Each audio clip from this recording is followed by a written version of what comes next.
Hi, it's Danny Fleming. And Marcus Collins. We never know which order to do that in. Anyway, Marcus Collins from MA Properties with another Sellers Masterclass. This one entitled Top 10 Mistakes Sellers Should Avoid. Yes, so let's so there's a photo of our team. A new photo of our team. A new photo of our team. We won't tell you how we Yes. did that in COVID, but there's some magic with Photoshop in there, Yeah, just Photoshop. to say. Anyway, you're joining us for Top 10 Mistakes Sellers Should Avoid. Why do we do these? So we think that it's really important to fill our sellers in, or fill anyone in, on what selling's all about and what mistakes you should avoid, because that then means that smart moves are made here. Do you like how we sort of segued into our tagline? We need to work on that one. Yeah, I know. That was a bit forward. That's okay. We'll do better. But buying and selling a home is too important to leave to chance. It's too important to let every decision be guided by emotions and first impressions alone. So it's important for us to fill you in before you're thinking about selling, so that you actually understand what's involved, without the sort of we're going to do it type of thing. Anyway, what's our agenda tonight? We're going to cover the characteristics of the local market. Now, if you've watched or joined with any of our masterclasses in the past, we typically spend about half an hour going in depth on specific towns, the market data and things like this. We have taken that out, and we're doing another masterclass tomorrow of going in depth into a couple of the towns in the area. Marcus will talk a little bit more about that in a minute. Then we're going to get into the top 10 mistakes sellers should avoid. What does selling in 2021 look like? And we're just going to finish off with, is my home a teardown? Because that's starting to become more and more Perennial question. Yeah. So we're just going to cover that a little bit as well. Okay, let's get going. Okay, characteristics of the local market. Our thinking around this is it's relatively easy to get information or data today. It's much harder to make sense of it, do the analysis. So we're going to do some of that for you as we move forward. So we look very seriously at information. We have an awful lot of information on our website. We sometimes obsess over it, I am told anyway. I don't think I do, but some people say I do. So there's a lot of information to be imparted in this section. But as Danny mentioned, there is so much. We decided that let's separate what's going on in the local market. Specifically now, we talk a lot about what happened in 2020 and what the implications are now. We're just beginning to start the spring market in 2021. We talk a lot about the market reviews. These have been printed. They are about to be mailed. So anticipate, if you live either in Lexington or in Arlington, you will get one of these in the mail, hopefully within the next 3 or 4 days. Hopefully. Depends on USPS. It does. They're pretty good. So we would hope you should get it this week. If not, it'll be early next week. It's all done. It's ready to go. Lots of information in there. We cram lots of stats in there. So if you're interested in the numbers, you want to crunch the numbers as well as the analysis that goes along with it. It's all within the market review. Or join us tomorrow night. Exactly. Or you can skip to the chase and we can listen to us as opposed to read it in the market review. Or you can do both. But tomorrow night at 6:30 here, we will go through Lexington and Arlington market, but also broader than that. It's kind of, the two towns were rather different in COVID. And so it'll give us a kind of step into the broader picture of what's going to go on. And we'll also show you where you can go and find the information as well on our website. So we'll go through that as well. Lots of data. So, but let's, enough of the preamble and the tease. So here's what we're going to talk a little bit about tonight. And what's important as you're thinking about sellers is, who are today's buyers? Now, this data is 5 years old. Hopefully we're going to get it updated this year because it's census information.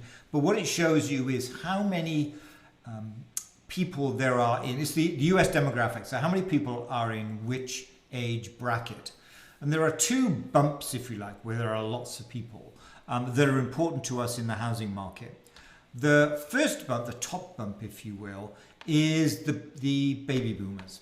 Those children that were born just after World War II, now they're getting to retirement. That means they're starting to think about downsizing. So that's one set of sellers, in the market. Those sellers that are looking to move out of their relatively large home to something a little bit smaller as they think about downsizing. Now, the lower bracket is the first-time home buyers, the millennials, if you like. These are people who are looking to jump on the housing bandwagon, the American dream, if you will. What's kind of interesting, and this, without giving too much away for tomorrow, this is, if you think about those two buyer groups, profile of the buyer groups, they're looking for roughly the same home. They're looking for a relatively small home. In the case of downsizers, quite close to where they live right now.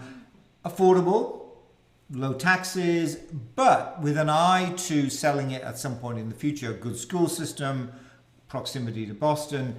And that's exactly the same type of home that the millennials are starting to look at, first-time home buyers. So if you think about a town like Arlington, for example, not just, but it's kind of closest to us here this evening, that fits that mold very, very well.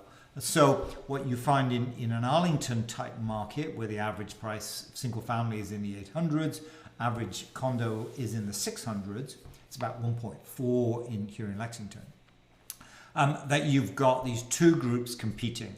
And that's what's driving the market there.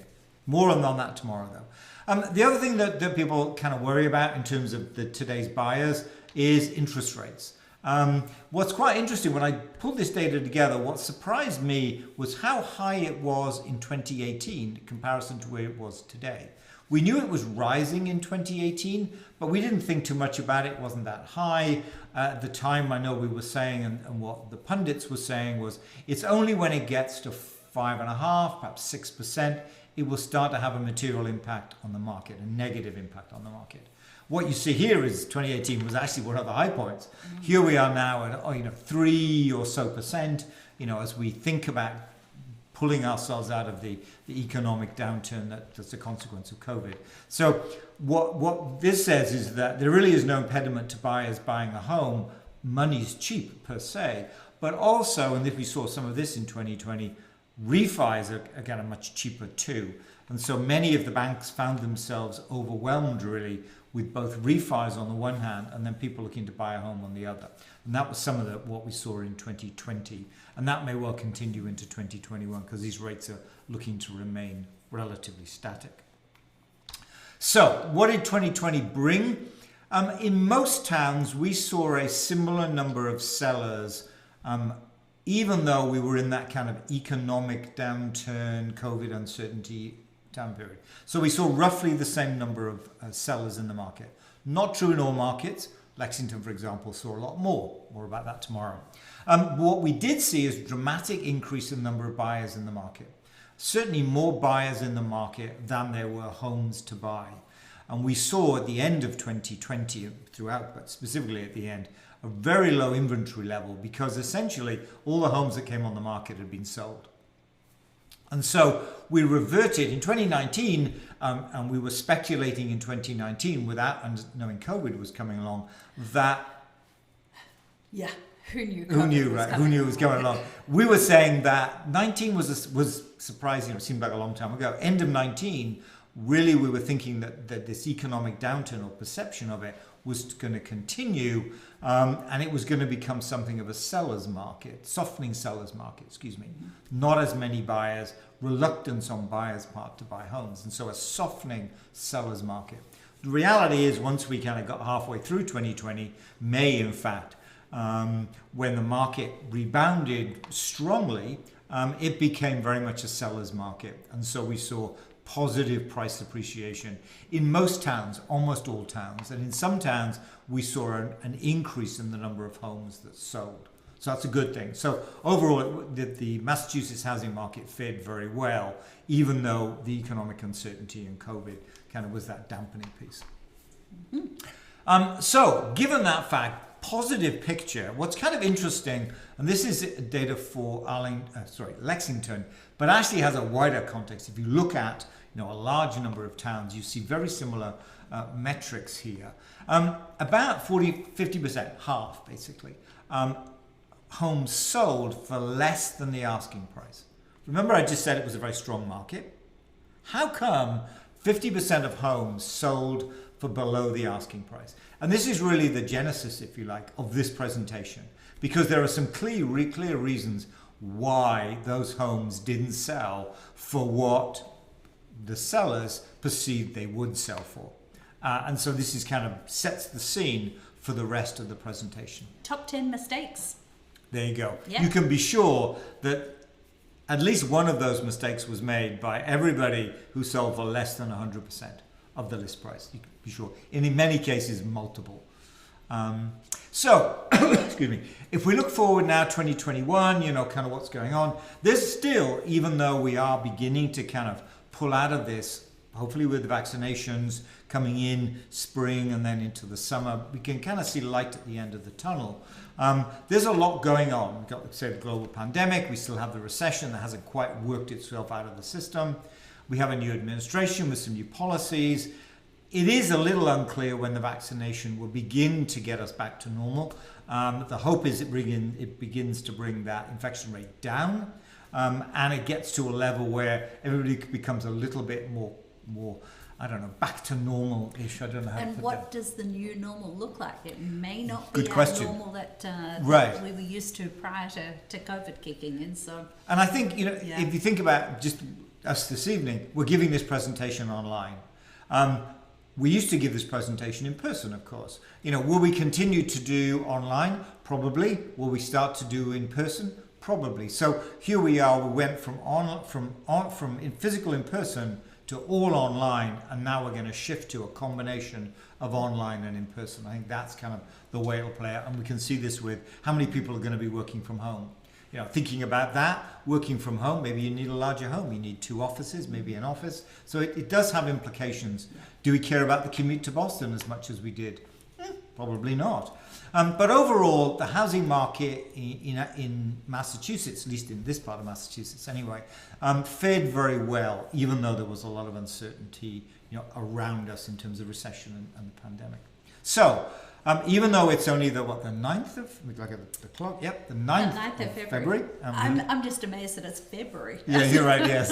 Yes, and winter is upon us, of course. Excuse me.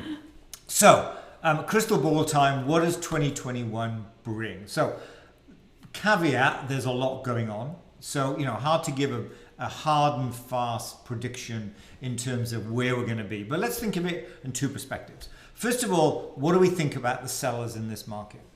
So there is no hindrance to a seller putting their home on the market, with the exception of having to buy another home and so on. But there is no reason why, assuming there's a plan in place, and that's one of the mistakes from recollection.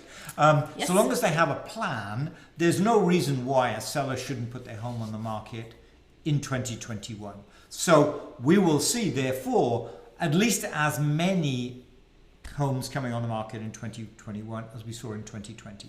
Perhaps more, we'll see. But there really is no reason to believe that we're going to see a lot less homes coming on the market in 2021. It doesn't make sense because it is a good time to bring a home on the market. So from the seller's perspective, the same or more homes will come on the market. From the buyer's perspective, there are a lot of buyers out there. Oh, yeah. There are a lot. I mean, they're looking to, you know, I don't need to be as close to Boston or to the inner city. I want to be a little bit further out. I need a little bit more space. I would like some more land around me. I mean, all of those things now that perhaps they were, I'm not sure, I mean, that commute's a bit of a problem. All of that all of a sudden begins to change if you only have to commute into Boston or to Cambridge once a week or twice a week. Then maybe I can live with a longer commute, and I would much prefer to be just that little bit further out. Say I need more space and so on, working from home, schools and so on. So there are a lot of buyers in the market. So our prediction for 2021 is that we'll see at least as many homes on the market as we saw last year, which was a healthy amount, and a lot more buyers in the market. So that softening of the seller's market we predicted, and we saw in 19, we predicted at the very beginning of 2020, didn't happen. It became a seller's market. So that seller's market will continue now as we move forward into 2021, with a caveat that, you know, potentially a seller in this market is competing with other sellers.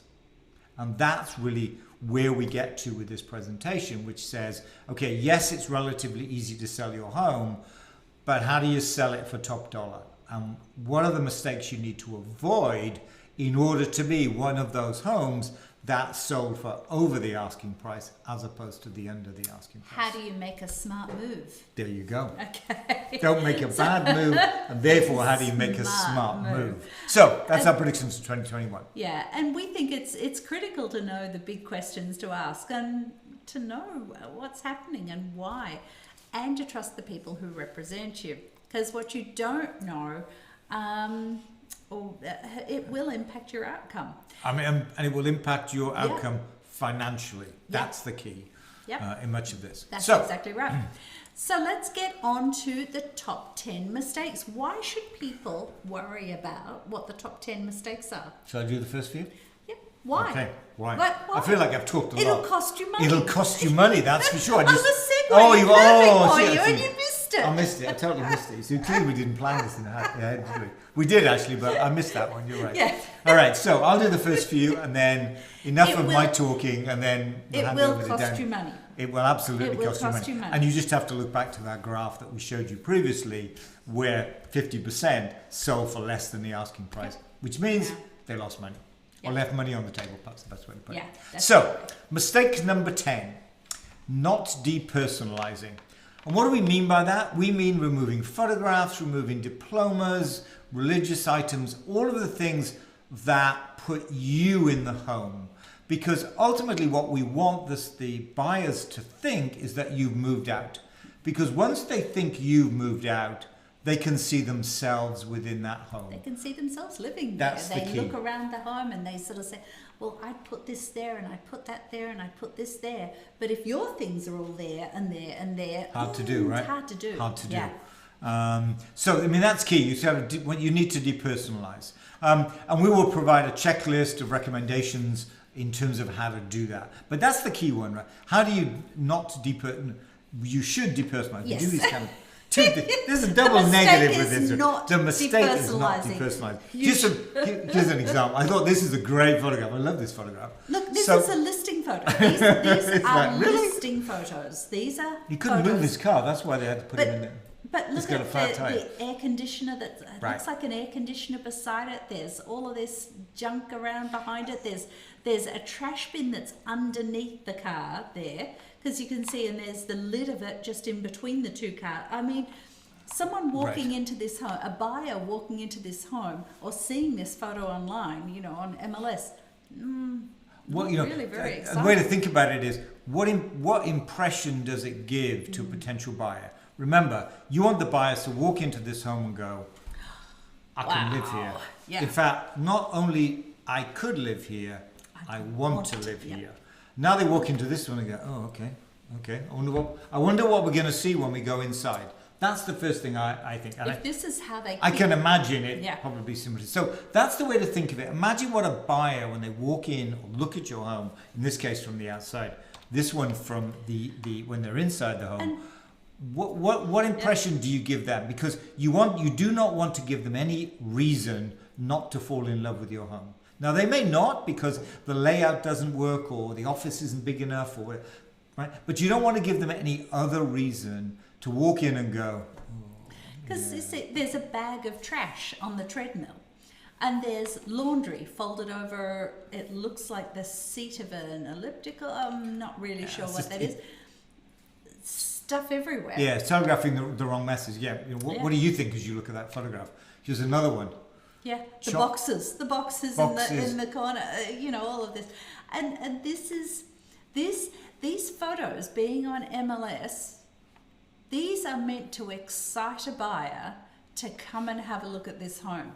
And you look at these photos and you think, because segueing forward to the marketing piece, the photographs are the first thing that a potential buyer sees. And they look at that photograph and they make a quick decision. It's just like interviewing somebody. They look at the photographs and they make a decision. Do I go and see that home or do I not? And it really is as simple as that. You really don't want to give them any reason to go, oh, I can't be bothered. I mean, it's snowing outside. Do I really want to go and see that home? No, not really. Let's stay inside. right? You just don't want to give them that reason. And this is the first thing they see. Everything else is kind of a wannabe. This is the first thing. Once you've got their attention, then you can layer other things on. But if the photographs kind of turn them off, they're gone. And this one, look, you can see, I think I've got one of those that's on the Oh, you do, on the yeah, counter. similar anyway, yeah. and you've got your dishcloth and things like this. You've got all of this stuff just around. Look at the things hanging up maybe that's a mudroom and the trash can. Got another one here with a bathroom, right? Yeah. Full of... Look at the cleaning products and things. I mean, you've got the toilet seats up.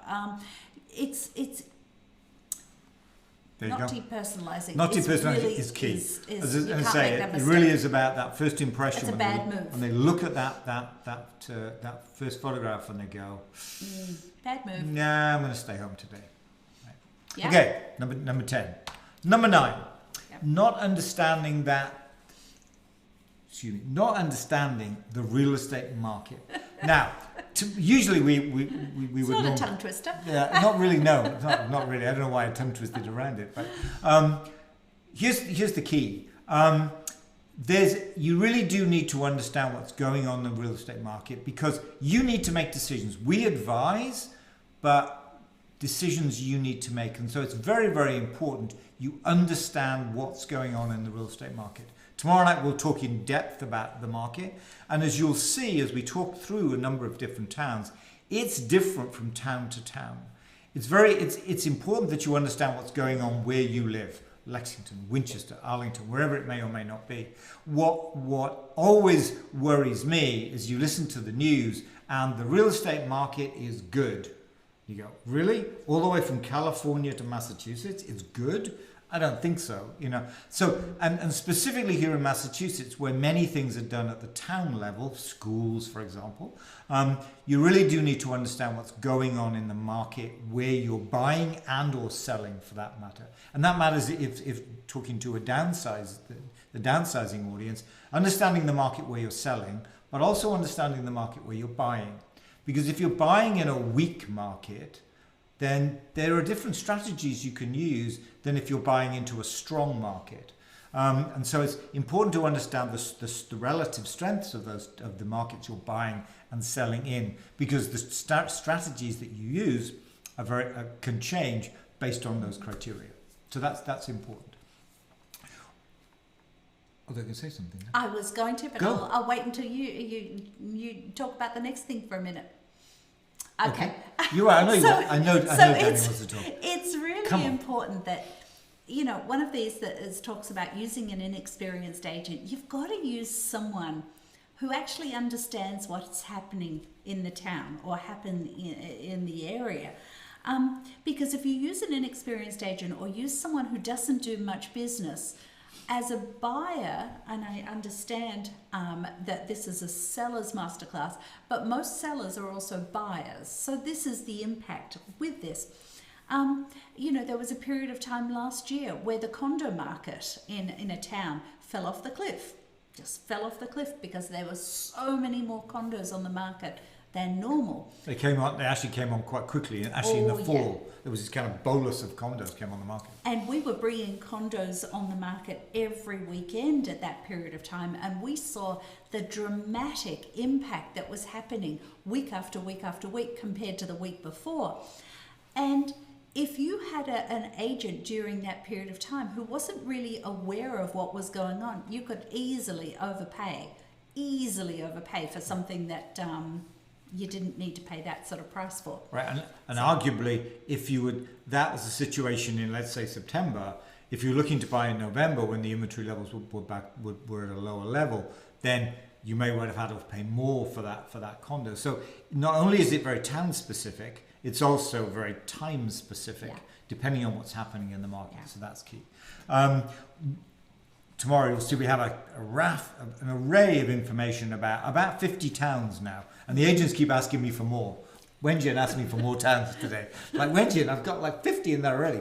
But it's great. We're already adding more and more towns.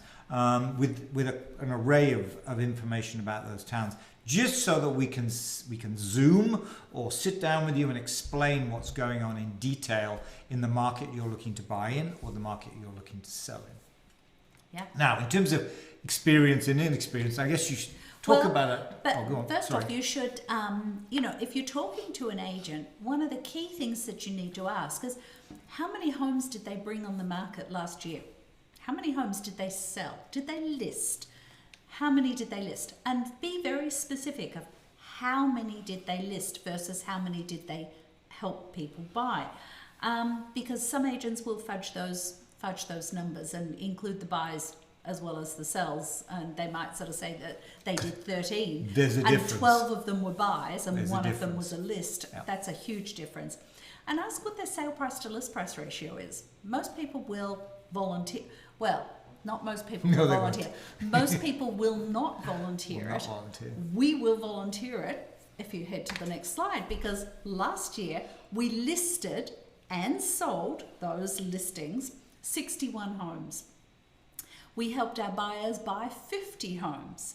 And our average sale price to list price ratio of those 61 homes that we listed and sold was 103%. I mean, really, that's huge when you consider that 61 homes, we're not the ones choosing the price that the home comes on the market at. It's the seller who chooses the price. We'll give a recommendation, a range, but it's the seller's decision. So we did pretty good at 103%. Actually, we did amazingly at 103%. Actually, we beat in the two towns closest to us, just as an example. We beat both of those towns in terms of the average Sale price, yeah. price ratio, yes. And our average days on the market was 28 days. So I think that's, you want to know? You want to know more? We have more. Yep. So. And so we understand the real estate market. We're active agents and we know what's going on. So that was number 9. Whenever I give this presentation, I forget what number I'm on, but that was number 9. The last time we did this was about 3 years ago. So I still forget what number we're on. Number 8. Okay, mistake number 8. Yes. Not exposing the home to the market. yes, I mean, kind of economics 101, market forces will get you the highest price. That's key. And so it's important, in fact, critical, that you expose that home to the largest number of buyers that you possibly can. When it comes to the last 12 months and moving forward too, and it was true prior to the last 12 months, it just was more important over the last 12 months. That really does need to be digital, because today the way buyers bought or looked for homes and then bought in 2020 was previously as well, but more so in 2020. Was that they did all of the research online, and here's the difference between 2020 and 19 and below, and only if that home met their criteria would they go and see it. There was a reluctance to go and just have a look at the open house. So it's critical that you have all of the digital media in place, and by that we mean high quality photographs. I talked about that already. Videos, as many, different tour types, and I'll talk about that in a minute too. 3D tour and so on.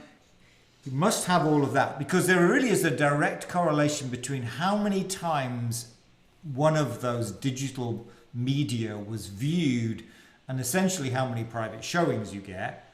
And then the more private showings, of course, the more offers that you get. And what we found is that once you get over 40 plus views in the first couple of days, that's really going to result in 20, 25 or more, sometimes way more private showings. And then guess what? That corresponds to the number of offers that you get. And I'll show a little bit more. In fact, show that shall one I do right it now? Yeah, because Go on. You show can that you one can right now. you can set the scene. Okay, so we bought a home on the market on Wednesday this week, and we had A lot. So what we're going to show you now is a kind of sneak peek of our app. We have an app, why wouldn't we? Doesn't everybody have an app? The only difference in ours, So what we've focused on in ours is providing both our buyers and our sellers with in-depth information about what's happening, for example, while their home is on the market, which is what I'm going to show now. So I'm going to show you the home actually that you just talked about. So if you have a look at the on-market phase, what you can see there is the first couple of days, we didn't just get 40 plus views of the 3D tour. I can't even see how many, but there was a whole lot. We actually, it was interesting. Over 300. Over 300. We had, I believe the last one was 145 private showings on the home from when it came on the market on the Wednesday morning to reviewing offers on the home this morning. So with 145 private showings of the home, we don't have open houses, and we'll explain that a little later, but 145 serious buyers got in to see the home, and we ended up today with 24 offers on it, and it's Right. sold for over asking. So before I mention that, what buyers are doing in this market is they're spending all of their time looking online, and then if they're interested in the property, then going to see it. And you can see that in the data. So we brought this home on the market on the Thursday, which is the first bar. No, Wednesday. Wednesday, which is the first bar. Sorry. Thursday there, Wednesday and Thursday we got lots and lots of showings, and then it drops off because now buyers are not looking at it online. They've made the decision that they want to go and look at the home, and so they're physically looking at the home. Then it kind of grows a little bit, but at a lower level than we saw previously, as people then reacquaint themselves with the home after they've actually viewed it. And that's what you can see there in the data. That kind of lots at the beginning, then it drops off as they've kind of, I've done all my research online, now I'm going to physically see the home, and then it kind of grows a little bit as people say reacquaint themselves, decide to write that all important offer, and then of course as you know as we review offers and so on, so the number drops off. But you can see that, and the reason we say it's so important to have all of it in place. And here's the key too: never bring a home on the market unless you've got everything ready to go.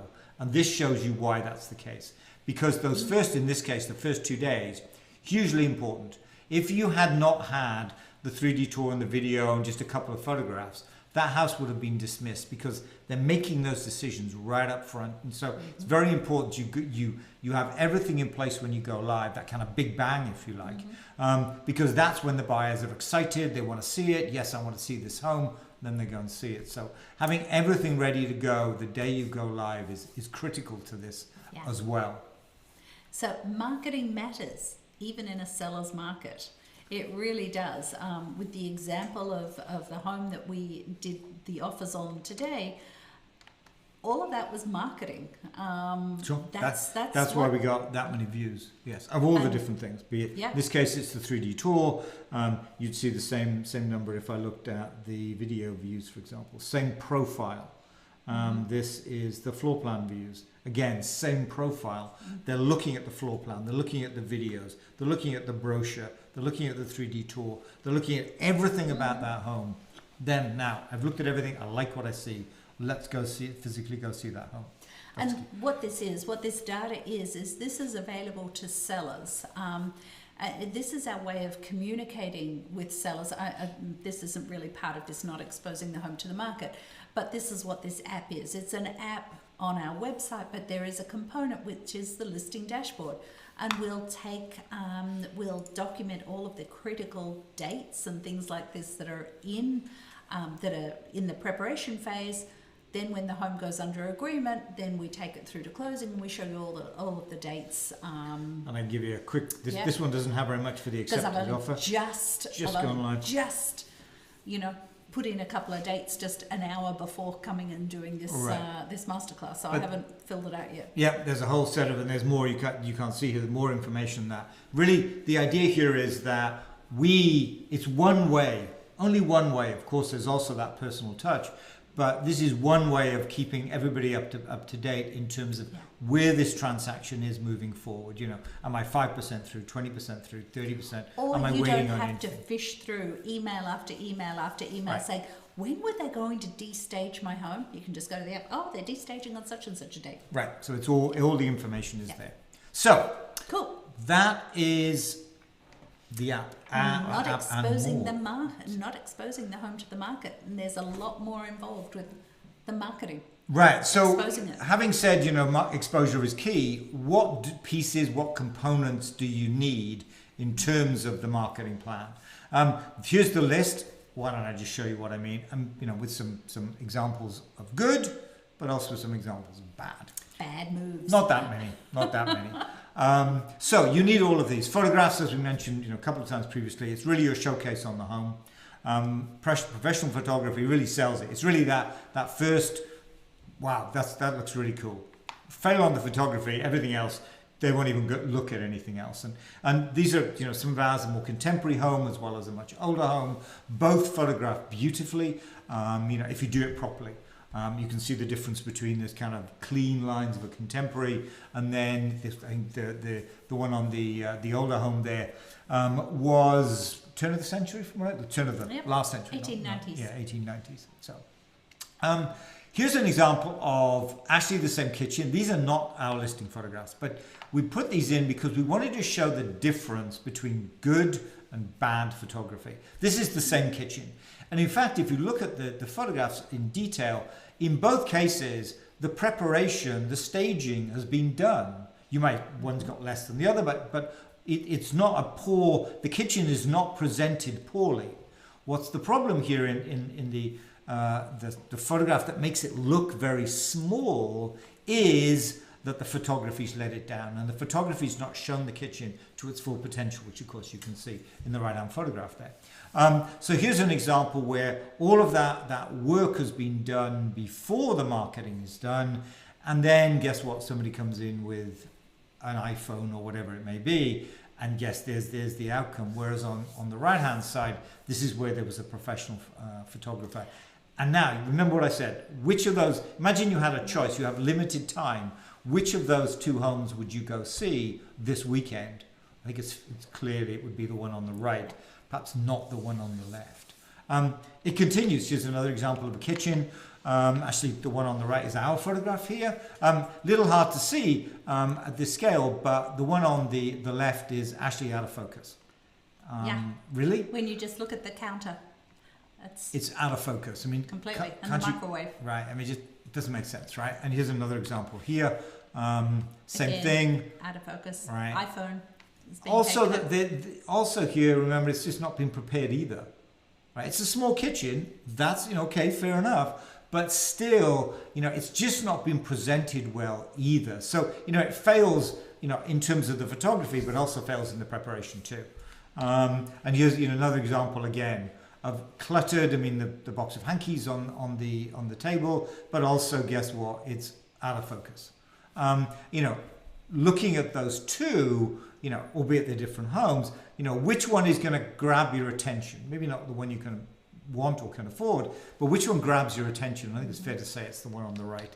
And here's another example there. So poor photography really, in fact, it's pretty obvious this one's out of focus. Even at low resolution, it's out of focus. And that's key. It really is key. It really is key. And these are actual listing photographs. They were, I just need to point out. I like the staging. Listing photographs. I like the staging as well, by the way. Stop. Stop. So, poor photography. No excuse for it. Really is key. The next way that you need to market the home, you need to market everything really. If you think about the next place you go when you're interested in something, if you've looked at Google, is you go to YouTube to see if somebody can show it to you. So guess what? Video is key. And there are different sets of videos for different circumstances. So in our case, we will have a video which is a walk through the home. As you would expect, a different perspective on the home as opposed to a set of static photographs, which may be in order as how we anticipate you're walking through, but a video gives you a little bit more context to it. Top 5 reasons you love this home. The one in there is kind of imagine living here. This works specifically with very large homes, and what we've done with a very large home that even when they're beautifully staged, the video is a little bit, not flat is the wrong word, but it doesn't really inspire a potential buyer to want the home as much as we would like.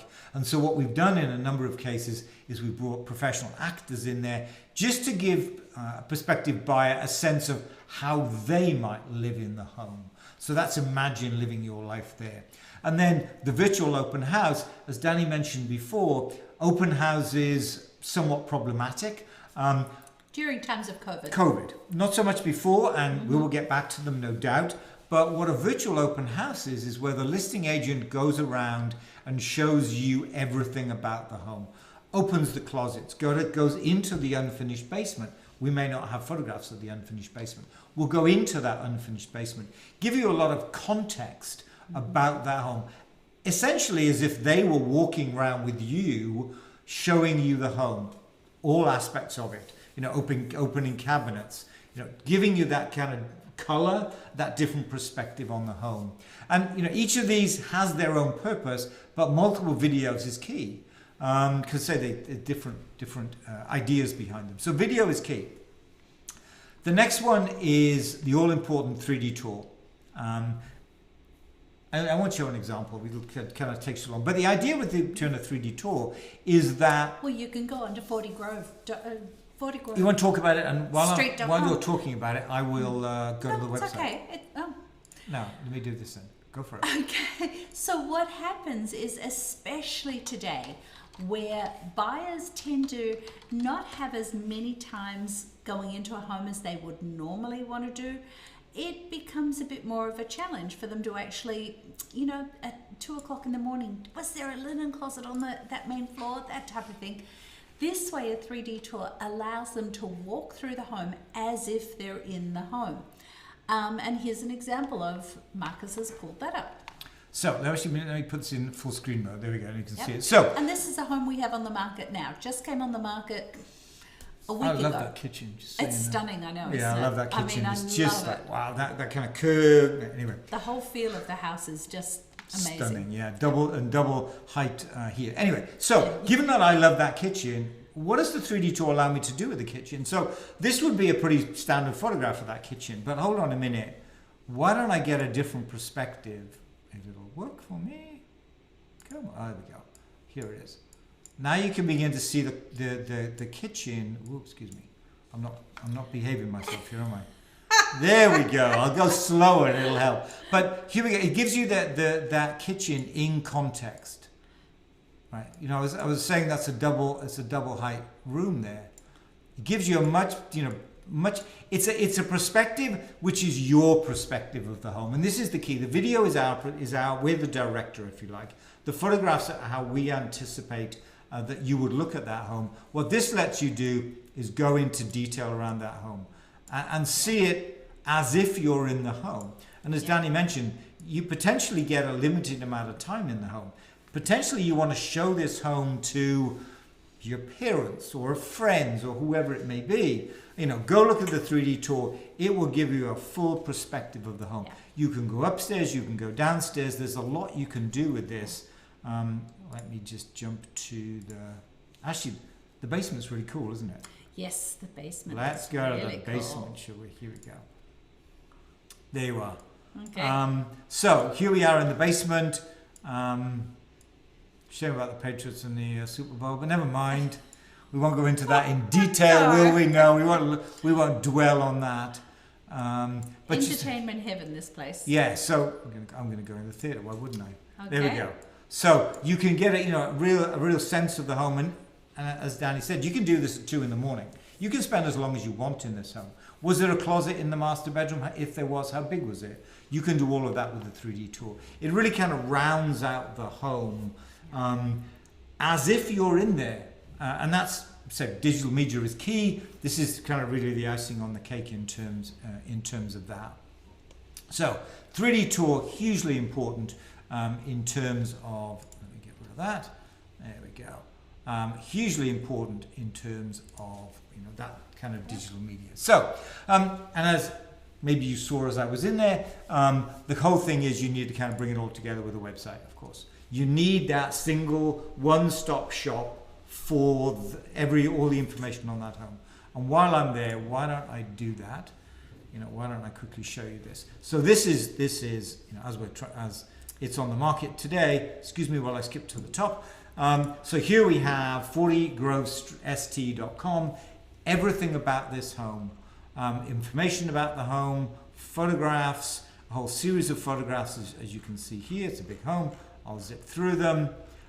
Beautiful narrative too, kind of giving you that flavor, giving a potential buyer the flavor of the home, not just this is the kitchen, giving that kind of, wow, that would be really a cool kitchen. Here's what I could do in that kitchen. How might I use this space? Here's the 3D tour. Guess what? There's the video. There's a virtual open house as well, property brochure and so on. But really one place to put everything about the home, just as if you were marketing anything else. You don't expect to go to 5 different websites when you're going to buy a new Ford. You expect to go to one website to find all the information about the model that you are interested in. And so that's what today's buyers expect, and that's what this delivers, is a single place to go with all the information about that home. So that's key. I'm going to start tapping my watch. I'm talking too long. Right? Yeah. There's the floor plan. Quick, I'm going to zip through it. I always talk too long. I know you do. People expect me to. See? We're on number 8. Are we? Yes. This is a big one, though. This is a big one. All right, so floor plans, we've seen those before. Right, so having done everything, how do we expose it to the potential buyers? 2 strategies. First one is to go broad. By broad, I don't necessarily mean countrywide. I mean within the area that we're moving in, that we're around that property. But social media is key, with a whole array of different adverts essentially, to get that home out there in front of a wide array of potential buyers. It's also, of course, on all the real estate portals. It's on the Redfins, the Zillows, the Trulias, the Realtor.com, all of those. It's clearly there as well. But then so is everybody else's home. This is a way to get it in front of perhaps a larger audience who aren't on one of those portals. Having done that, now we've gone broad, now let's go narrow. We begin to kind of narrow our audience here and go with set of targeted emails about the home. So we do the coming soon, the just listed and so on. All the information about the home targeted towards buyers who've shown an interest in properties in this town at this price point and so on. So that's the kind of the second strand. So broad initially and then narrow. So, here's an example really of, did this home do that? You got this example. You can talk about this one. It's not, it's so important to expose the home to the market. Now, when you look at this home, it came on the market 10/22 last year. Market's huge then. So many buyers out there. Oh, it's sold same day it came on the market for the list price. Did the seller get the maximum amount of money that they could have for this home? No. I don't think so. Pretty well guarantee that. So the seller left money on the table. Bad move. This is why we've got to get this information out there, because there's a lot of sellers that don't understand the value and how important it is to expose the home to the market. So important. Set a deadline for offers. Don't accept an offer before the deadline, because typically that's buyer's agents coming in with an offer so that they are early, so that they can get the home cheaper for their buyers. Hang on. They want to get the home cheaper for their buyers. But the seller, as a listing agent, I'm representing the seller. It's my job to get the highest price for a seller. There's no way I'm accepting an offer before the deadline. I can't tell you, with the house this weekend, the one today, I probably got asked a dozen times by agents in the 4 or 5 days, will you take an offer beforehand? Will you? And nope. We're waiting for the deadline. We're not going to do that, because otherwise the seller will leave money on the table. After 0 days, that's the home selling the same day it came on the market? No. Maybe one buyer got in there, made an offer, asking price, done. That's leaving money on the table there. Can I do number 7 now? Yes, you can. Because I've got to move faster. Apparently. Yes, you do. All right, mistake number 7. Yeah, I know, sorry about this. I like this presentation. I really like this presentation. Cram fat pack full of. If it'll go for this, will go for 2 hours. Sorry about that. But it's good. It's good. It's all good stuff. It's We all good said stuff. beforehand we could do it in an hour. And Yeah, I'm thinking, no Marcus way, talking, no way. not Never sure. do it in an hour. We're already 50 minutes into it, Are we? and we're on number 7. Keep going, dear. Okay. Right, number 7. Not knowing how much your home is worth. This is critical to getting the highest price for your home. That's kind of that key. And just providing an overview of comparable homes is really not sufficient. Because, if you're looking at living area and bedrooms and bathrooms, yes, that's important, but hold on a minute. Condition, location, all of those other aspects play a huge part. A 2-bedroom, 1.5 bathroom Cape, if you look at the price that those homes can sell for, they vary widely because some may never have been updated, some may have been updated beautifully last year. And clearly you're going to pay a price premium for the one that's been updated last year. This is one that was updated in 1970. And guess what? They've got the same living area, the same beds, the same baths, and so on. So really important that you kind of look not just at those basic criteria, important as they are. There's a lot of context to go into that. That's kind of key. And when you think about dollar per square foot, in, for example, the towns in the immediate area, Arlington, Lexington, Winchester, and so on, it's about $400 a square foot. So really, a small difference in square footage can mean an awful lot of money. And one reason, we always play on this a little bit is that if a neighbor says to you, well, the home down the road should sell for the same price as yours, maybe it should. But hold on a minute, it only takes a 500 square foot difference between your home and their home, irrespective of condition and everything else. Only takes a 500 square foot difference between those two homes to, lo and behold, yield a price difference upwards of $200,000, which is a big number. So important that you do that. So how do we do a market analysis? And the first weekend is absolutely critical. I don't know why I put that. I have no idea. That's why, I think I've got to take that out. That's why I didn't say it. You were just trying to hurry. No, I wasn't. Keep going. Keep going. My wife hates it when I'm right. So Keep going. Our market analysis is comprehensive and analytical. Right. Because it really does need to take into account a whole array of things. First of all, it needs to take into account what's going on in the market. Because, a valuation, Danny talked before about condominiums in that kind of September time frame, they were selling for a lot less than condominiums coming on the market in November, December timeframe, for example. And we always see that. But it just was more pronounced in the condo market. So really need to understand when you're coming on the market, what's happened literally in the last few weeks when you're looking at pricing today. It also needs to be an objective comparison between the homes that looks at not just beds, baths, but also this home is in worse condition than yours. Therefore, it's probably going to sell for less than yours. This home is in much better condition. It's bigger. It's got an extra bedroom.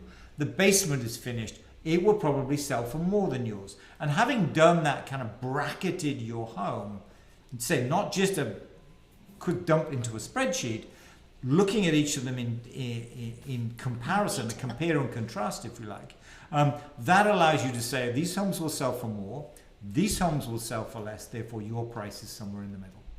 That's the key. That's the market that's value how range that we use. So that's... And it's talking about data.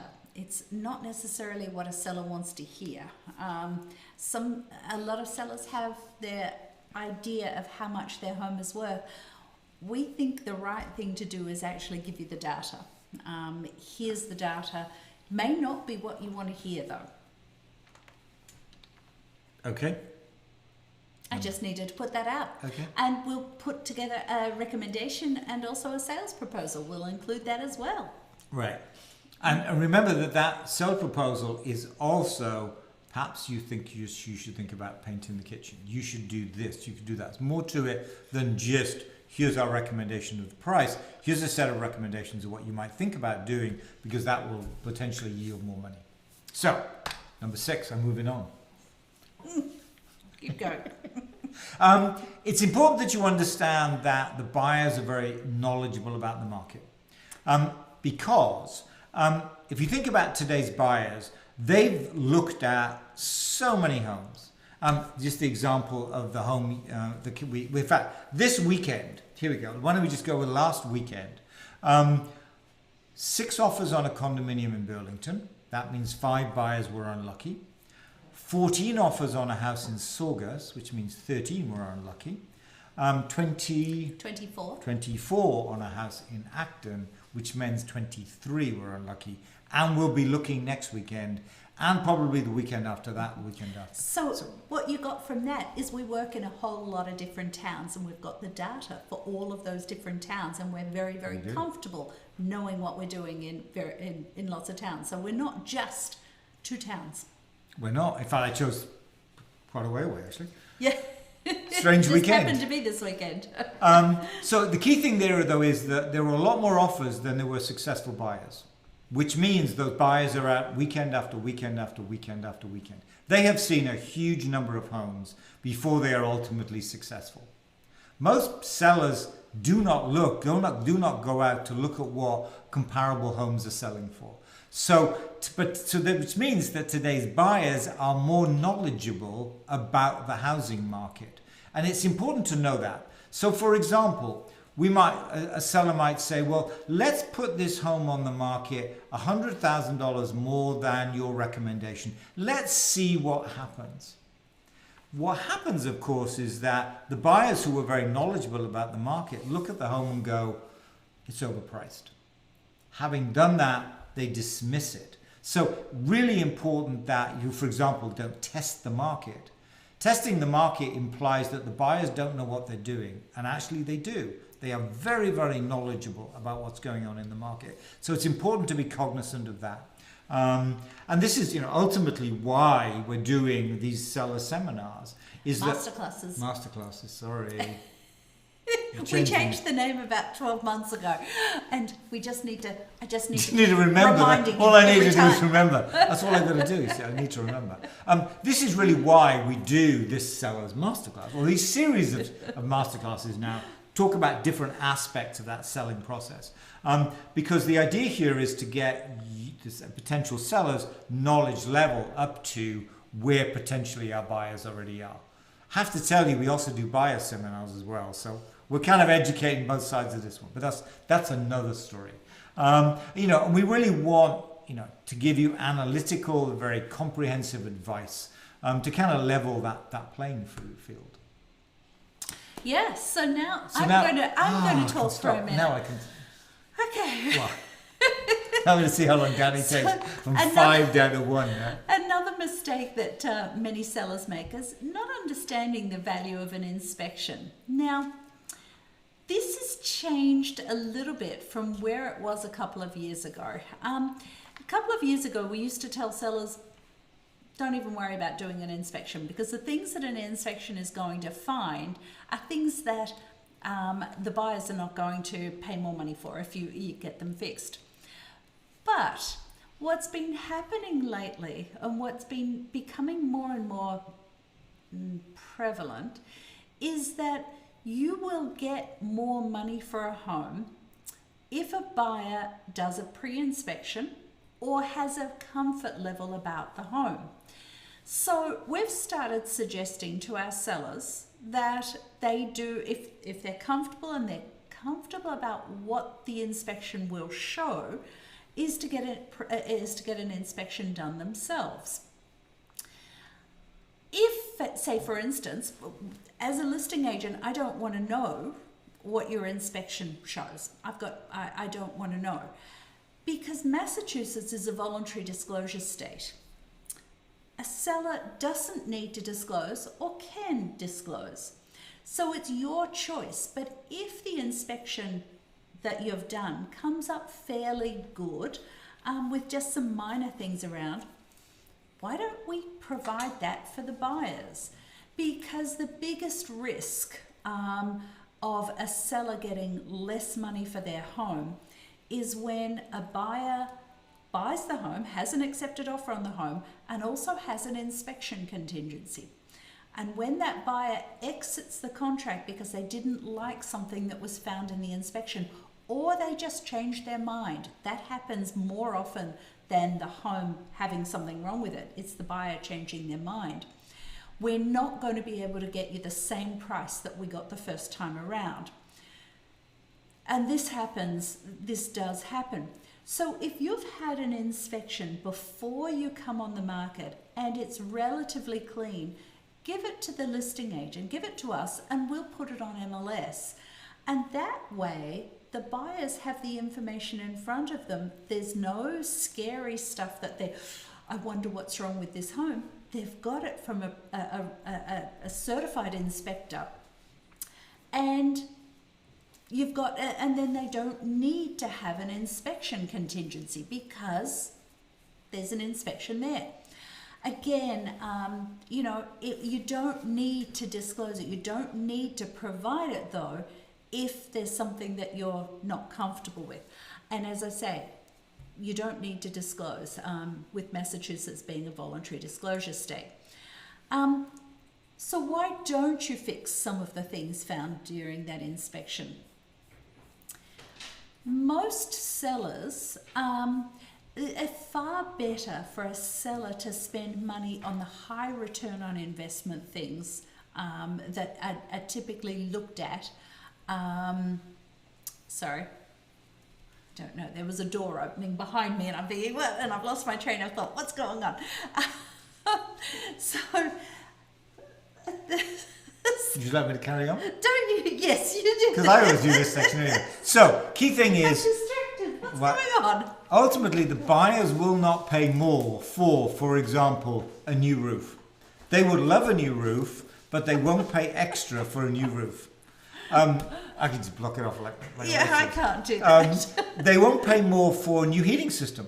They would love a new heating system, a potential buyer, but they're unlikely to pay more for that new heating system. And they're the sorts of things that an inspector will find. The inspector focuses on, when you go with an inspector, they go outside, they look at the roof. That's the first thing they look at. Then they go into the home and they go straight to the basement. They look at structural work. They look at the heating system, the plumbing system, the kind of the guts of the home, if you like. The systems within the home would be a better way to describe it.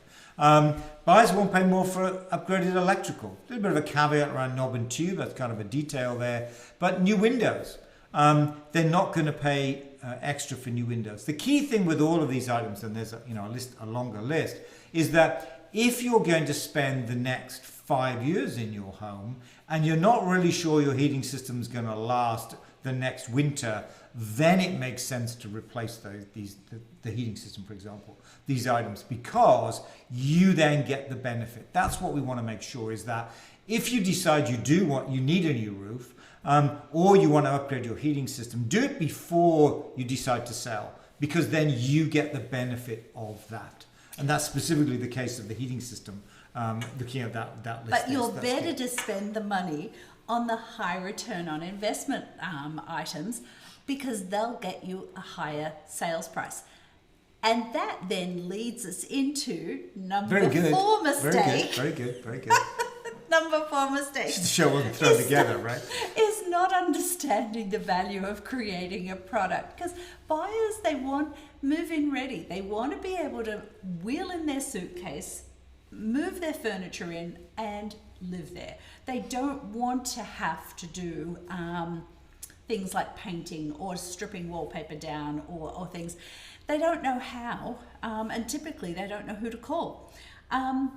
A lot of times we see homes coming on the market without any preparation, and they're ones that will sit on the market for week after week after week after week, because they appeal to a smaller buyer pool. The largest buyer pool out there want move-in ready. And paint is the best, highest return on investment thing that you can do in your home. And the highest price, when a buyer walks in and they look around, oh, I've got to have this home. I've got to have this home. We did this with this home last weekend. Actually, last weekend. 3 homes we did it with this weekend. They all had fresh paint jobs. Now, obviously, you don't necessarily want to paint the whole house, just what's necessary. And then we staged the homes to make them just wow. And this is why they've all gone so well. And you should say quickly, though, again, that 2 out of the 3 price ratio were vacant. Yeah. 2 of those 3 houses were vacant. We often see photographs on MLS of vacant homes with no furniture. Hard for a seller to see that. But no, hard for a buyer to visualize that. Yeah. So here's some examples. Here's a home that this is a before photo of the home. That's not really going to appeal to a buyer. And again, here's some fresh paint, but look at the difference that staging makes in that same room. So this is an example of creating a product for the buyers. Here's another example, same room, different aspect, same aspect as the original one there. And then again, furniture in the room. Here's another one.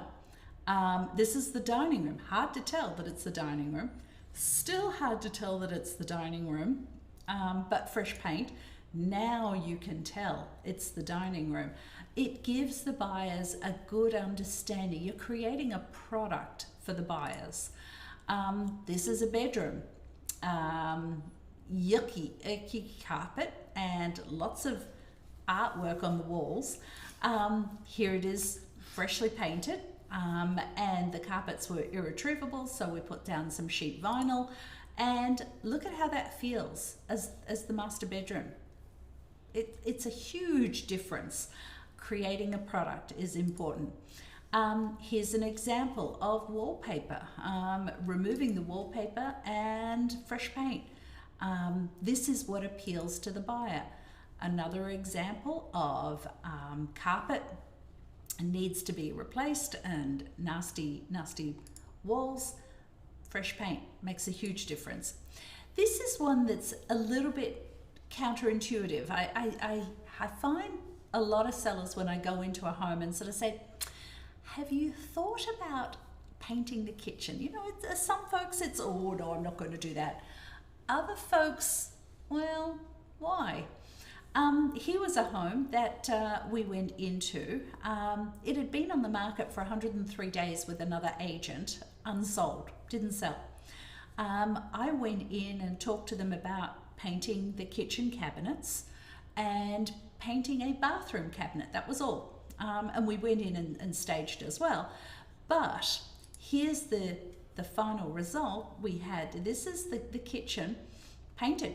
That's it. We did replace a couple of appliances that were a little older, but just doing paint on the kitchen cabinets and the bathroom cabinet, we had competing offers on the home. Now, remember, it was 103 days on the market, not selling with another agent, and just some paint makes a huge difference. Because the buyers would love to have new construction. But a lot of times at the price point that people are, they can't afford new construction. What builders are doing is they're putting in white cabinets in new kitchens. So when a buyer walks in and sees white cabinetry in the kitchen, oh, this feels new, it feels updated, it feels fresh, and they will pay more money for it. Here's another example. This was a photo of a home that I went into. They were still sort of packing up and doing things. I suggested we really need to paint the kitchen cabinets. And here's the kitchen cabinets painted. We did nothing else. The appliances are the same, everything. Just the kitchen cabinets had paint. Huge response. What a lot of folks don't realize is that another thing that you can do, which really smartens a home up, is painting the bathroom tiles. So when a buyer walks into a bathroom like this, you know, let's just imagine that we've prepped it and, you know, thrown sort of stuff away, or this was a home that we had gone into for an estate. So just imagine that we hadn't done any updating, any paint in this bathroom. A buyer would stand at the door there and think, oh, I've got to renovate the bathroom before we move in. Oh, That's going to cost us a lot of money. Now look at the same bathroom with paint on the tiles. Paint on the tiles and the wallpaper down. There's nothing else has been done in this. They walk in and they think, oh wow, oh, this is really fresh. This is really good. And they don't immediately think, I've got to spend money on the bathroom. This is something that they can move in immediately to. Here's another example. What a lot of folks don't realize is these laminate cabinets or laminate counters can be painted just as easily as the tiles. Benjamin Moore sell a product, and it's a bonding primer, and you put that on the tiles and then paint on top, and it's brilliant. You look like this like this, or Okay. straighten up for you. So this is the before photo of the bathroom, and again, the tiles have been painted and the cabinet's been painted and the counter. So again, the before, a buyer would have walked to the front to the door of this bathroom and thought, I've got to spend some serious money doing this. It's going to cost me $20,000 or $30,000 to make this something that I can live in. Just a little bit of paint. This is fine. They're happy with the bathroom as it is. But it's not just paint inside. Sometimes it's paint outside. Here, this is a listing photo of a home. It had been a for sale by owner. Then it had been on the market for over a year with another agent. Then it was a for sale by owner again, not selling. Then they asked us to come in and help them with that. We came in, and if you can see the colour of the trim and the garage doors, the colour of the trim was sort of a plum, sort of purple colour with blue. It didn't look very attractive. But Even I know that's a bad colour combination. Yeah, but just look at the difference with paint, just on the trim. Didn't do anything with the house, just the trim. And we did take down a couple of those trees that were pretty scraggly and horrible. But this home had been trying to sell for over 2.5 years. We just did some work to the trim outside. We had competing offers and sold for over the asking price. So it's all about understanding what the pain points are for buyers and fixing them. And often it's just paint that will fix it. Paint and staging. Here's another example. This is a home that we went to see. Look, if you were in the lower level of this home, you wouldn't have much light coming in. Have the lights on all the time. Yeah, because these are scraggly trees. You wouldn't even know that there's a side entrance there, would you, by looking at this? Look, this is what it looks like without those trees without those trees around, and a little bit of paint in the front of the home. This one sold for competing offers because it felt. Do you notice here you've got fresh new plants? I mentioned a little bit ago that buyers would love to buy new construction. Often they can't afford it. But what's a key thing with new construction? There's new young plants. So by taking out some of these scraggly, big, ugly things, and I hate to sort of say, taking down a growing thing, but the benefits you get far outweigh the negatives, and it gives the connotation of the fact that the home is new construction. So let's talk about staging for a minute, because it's not just creating a product with paint, it's creating a product with furniture. And it doesn't need to be a vacant home. We stage occupied homes as well, because the majority of homes are occupied homes. And we work with your furniture as well. We don't ask you to get rid of your furniture. We work with your furniture in the home. But when we talk about, well, what's the impact of staging? It's huge. Here's some stats. 83% of buyers' agents said a staged home helped buyers visualize the home as a future home. That's a huge amount. And 25% of buyers agents said potential buyers increased their offer between 1 and 5% on a staged home. So let's talk about a home. Let's say the average price in a town is $1 million, or for a home is $1 million. Let's say increasing an offer from 1 to 5% on $1 million home is $50,000. Well, it's $10,000 to $50,000. That's huge. And that's because it's such a powerful message that staging provides, because it allows buyers to see how they could live in the home. You know, it gives them some imagination of what their life would be like living in the home. Now, having said that, there's a difference between interior design and staging.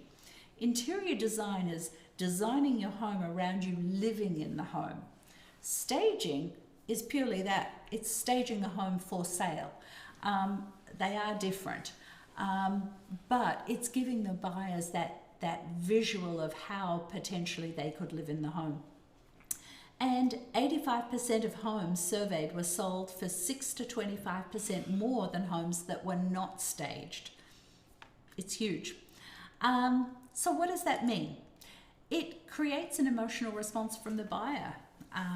It's critical to getting the highest price. You've got to have the buyer walk in the door and, wow, I want to live here.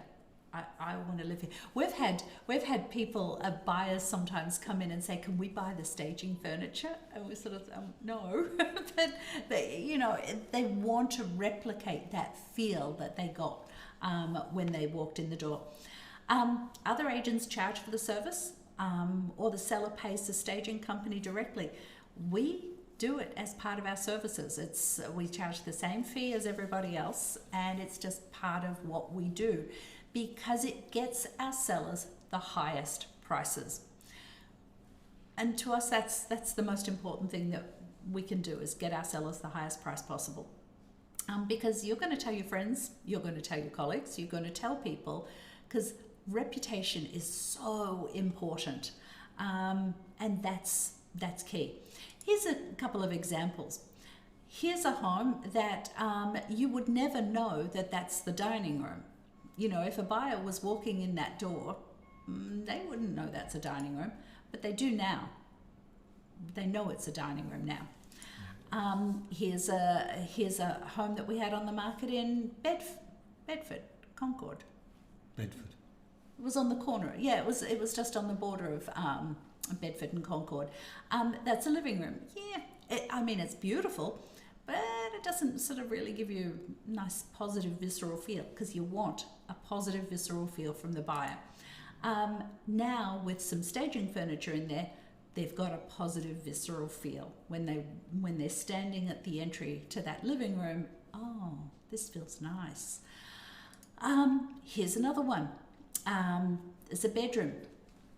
Vacant doesn't really sort of give you a good warm and fuzzy. And actually, you'll find that there's an awful lot of buyers out there, an awful lot of people out there that don't have good spatial awareness. They would walk in this home and sort of say, "I'm not sure what size bed could work in that room, or where the furniture can go." By having beds in a home, it gives the buyer the perspective, if you like, as to how big the room is.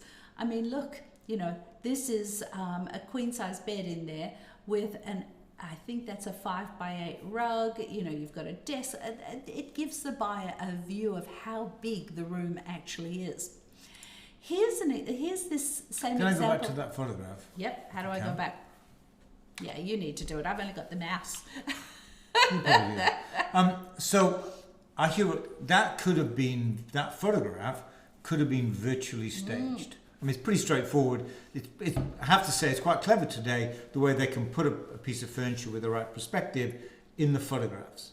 But you're talking about the buyer being in the home. So tell me what you think about virtual. I kind of know the answer to that. I want to get your take on what you're going to say about, because I do see that, I as know. potentially There's agents around that are taking the cheap way out. it's cheaper, right? For They're the doing agent. the cheap way out of just getting some photos doctored up with furniture in them, and that's great. The buyer, ooh, look at this home, let's go and see it. Right. And they walk in the door and, oh, this doesn't feel the same as how I felt when I looked at the photos. So they lose them. Because once you, as a buyer walks in the door, if they are disappointed or their expectations haven't been met when they walk in the door, you'll never get them back. It's far better to have a buyer walk in and, yeah, this looked good on the photo. Oh, look at how it feels when I'm here. When they're virtually staged, the rooms are empty. So potential. I'm just looking at those two photos because it's a good example. So when they walk, they see the photograph and okay, it looks beautiful. But when they get to look at the room, the first question, you've lost the buyers before they go in there, but also, will my bed fit in here? Yeah. Right. Yeah, that's exactly. That's the difficult thing I think about virtual. It is just in the photographs, and when you think about, it's not in the 3D tool, it's not in the video, it's not in reality. And so it really is just getting their attention, but then it's defeating the purpose of really doing staging. But you've lost them. You've lost them when they've walked in the door, which is another thing that we'll talk about with open houses in a section. We'll have the dangers of open houses right now. But let's keep going before I digress and head off in left field. I'll bring you back. Here's that example of the FSBO on the market for over a year, FSBO again. This was one of the listing photos when it was on the market. So a buyer walking in here, the front door's over there behind this wall.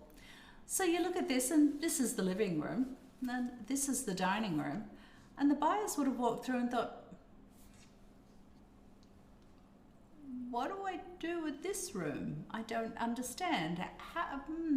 Whenever you have a description in MLS that says unique floor plan or versatile floor plan or flexible floor plan, they're triggers for it's not a traditional floor plan and the buyers won't know what to do with it. But what we did is we staged it. That front room is a living room. This middle room was the dining room. You can see the dining room chandelier. We staged this room as the pre or post dinner drinks room. We had a bar in there and, comfy. And again, the buyers walked in and it made sense then. And that's the key thing. If you can help a buyer visualize how they would use the space, that's, with staging furniture, you've won. Listed with us and sold for over asking price. The next top 10 mistakes sellers should avoid is not having a plan. That's even more important at the moment because we're in such a busy, strong seller's market. You really need to have a plan of what you're going to do. And there are many solutions for this. And we can go into these with you at another time if you like. Because, typically most people when they sell, they need to buy something unless they've got something to move into. Do they need to sell first before they buy? When do you want to downsize? When do you want to upsize? Don't just come on the market with no plan.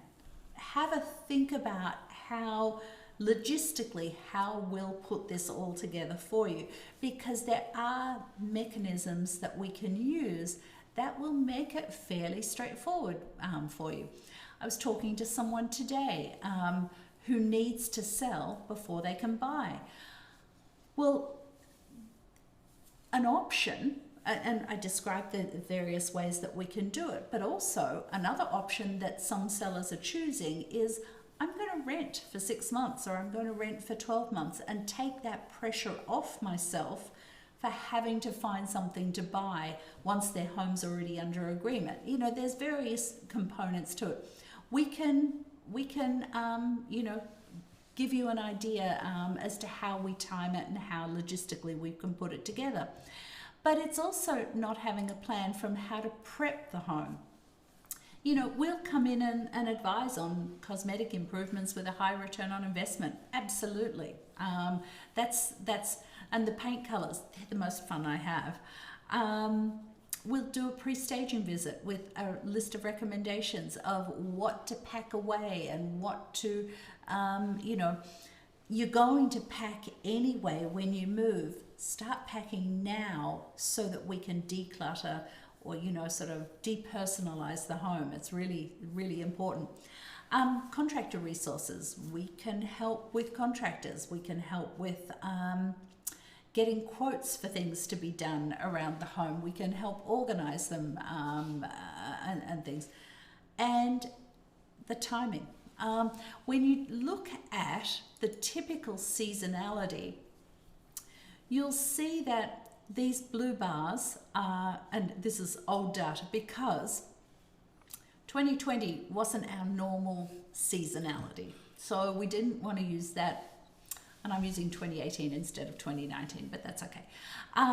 In fact, whichever year, with the exception of 2020, whichever year you look at, and almost irrespective of town, you get a similar shape graph. Yeah, absolutely. So you find the spring market typically starts the last weekend in February and finishes, the last weekend in July.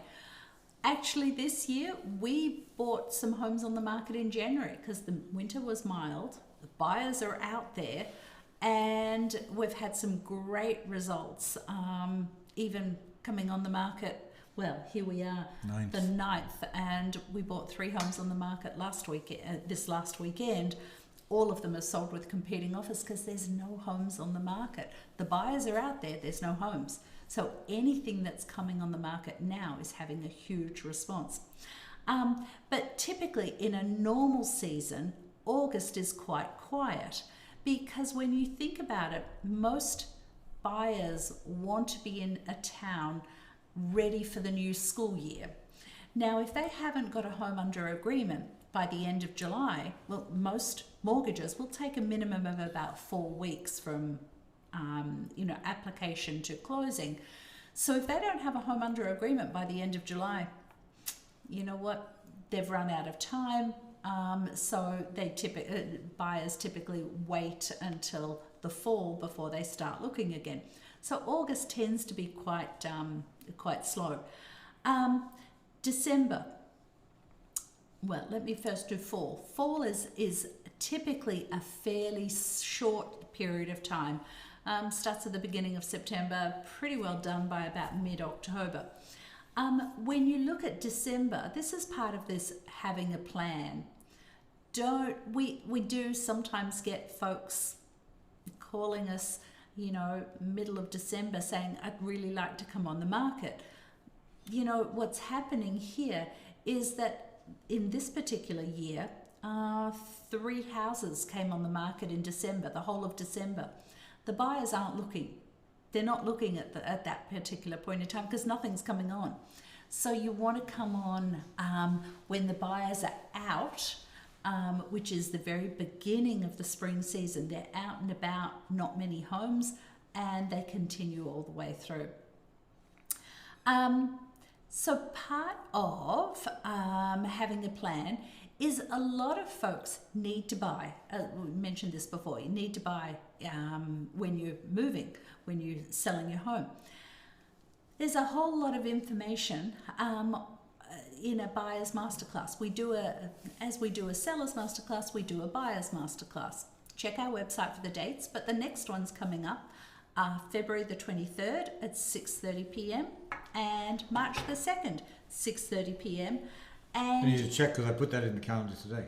Yeah, and I went to the calendar. Oh, okay, there we go. I put it because when Jen and I are doing the 23rd, and then Rachel and I are doing March. You really 2nd. didn't think I would have checked that? No, yeah. Anyway, She would have checked that. The number 2 mistake sellers should avoid is overpricing their home. Here's some data. As you probably can tell, we're data driven. We have the data up the wazoo. Here's your average sale price to list price ratio, 100%. That's a 100% line. You will get more than asking price in the first few days that the home's on the market. Past the first weekend is key. But after that, the longer the home is on the market, the lower the price is going to go, the lower the sale price to list price ratio is going to go. Overpricing, you'll end up with less than market value because the longer the home's on the market, the buyers are now thinking, what's wrong with the home? Other buyers have seen this home and they're not buying. They're seeing something that I'm missing. What am I missing that's wrong with this home? That's absolutely what they're saying. And the longer a home's on the market, the buyers want a discount. Don't test the market. See mistake number 6. Because overpricing, we have to get buyers in the door before they can fall in love with your home. And they go week after week after week. They know what the prices are. And so if you overprice the home, they're not even going to bother to come in and see the home. Sometimes you will have agents promising you far more for your home than the home's market value is. Or the agent who loves your home, resonates with your home, they're going to sell it and get a great, it's the bait and switch. They're promising more than what can, the home can sell for. Don't do that because it's going to cost you a lot of money in the end. Look at the market analysis objectively. What does the data show? Which then feeds into, you didn't get a market analysis? That's a problem. That's a bad move. You need to make a smart move. You've got to get a market analysis for your home. Objective market analysis. An objective market analysis. As we mentioned before, not just a spreadsheet, because there's a lot more in terms of where the house will sell for more or less than yours than just square foots and number of bathrooms. Yep. A lot more. So here's an example. The goal is to, by pricing realistically, we're not talking about underpricing your home. We're talking about pricing your home realistically. When you price a home realistically, you'll get competition for the home. When you overprice your home, you're going to get maybe one sort of semi-interested, disinterested party. They're not going to pay the sort of price that you want for the home. And, it's from the dynamic of a seller. My sellers today, this is wonderful. There's 24 people that really, really want my home. Because when you're living in a home, you've got an emotional connection with the home. And when lots of other people want your home, it makes you feel good that someone is going to love your home as much as you love your home. When you've got one buyer who's negotiating and coming in with a lowball offer, it deflates you totally because nobody wants your home. Why aren't they making offers? What's wrong with my home? I love my home. Why doesn't everyone else see this? It's because it's priced too high. But that deflated feeling, that pervades your everyday life, and that's not a good way of being. And it's interesting to think of this from a buyer's perspective because there's a different psychology going on here with these two photographs. Clearly, there's a lot of competition in the one on, where everybody's put their hand up. But in that one, the buyers are thinking, how much do I have to pay to get this home? How much do I have to pay to get this thing? In this case, it's a home. So that's the psychology there. Now, on the right-hand side, that single person, their question is not how much do I have to pay, it's how low can I go? Yeah. How high do I have to go? How low do I have to go? Or can I go? Or can I go? Yep. What will the seller accept? And then that plays into the kind of downside from the seller's perspective of, that's a low offer, isn't it? So there's a different psychology. How high do I have to go? Yep. How low can I go? on the other side. And a seller will always get less money for a home if there's if it's overpriced. Here's an example. I actually did a market analysis on this home back prior to the home coming on the market. And my market analysis was 1.8 to 1.850. And the sellers didn't want to use me. And I couldn't understand why the sellers didn't want to use me, because we do more marketing than anybody else. We know the market, really, really well. We're very busy agents. Why didn't they want to use me? 7 days later, it came on the market for $2,095,000. So $300,000 more than my market analysis. That's why they didn't want to use me. There was the bait and switch going on. So you'll notice it came on the market $327 in 2019, and then 64 days later, they cancelled it off the market. But it came back on the very same day as it was cancelled off, over $220,000 off the price. So in one hit, $220,000. You can guarantee at $2,095,000 they didn't get any showings. So they thought they'd make a dramatic impact, $220,000 off. Nothing happened. So they dropped it again, another $25,000. Nothing happened. For that period of time, if you notice when they came off the market, it was the 2nd of December.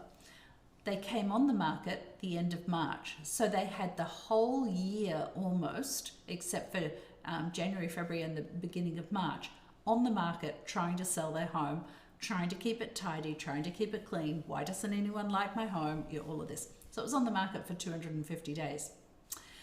Then it came back on. Notice it came off 12/2. It came back on 2/24 the next year for 1,788.